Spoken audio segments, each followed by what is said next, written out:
So today we're talking about calculations with sig figs. And so when it comes to calculations with sig figs, remember this breaks down to two big rules.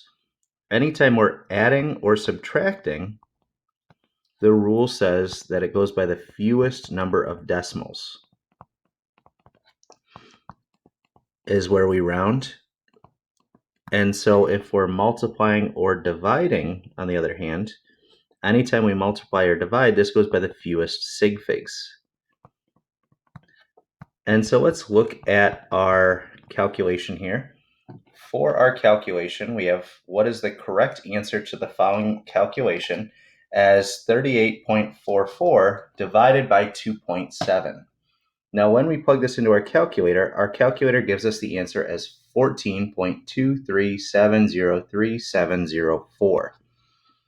Now, remember, since this is dividing, it goes by the fewest number of sig figs.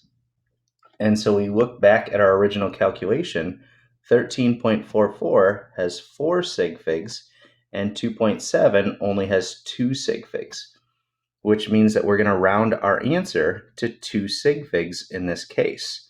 Now, as we're rounding our answer here, one of the important things that we want to focus on is figuring out exactly where our first 2 sig figs are. So starting from the left, the 1 is the first one, the 4 is the second one, and now we can draw our kind of invisible cutoff line, and we look at the 2. Now in this case, the 2 isn't going to round up, instead it's going to round down, which means that the correct answer here is just 14. And so that means our correct answer should just be 14 with no decimal places.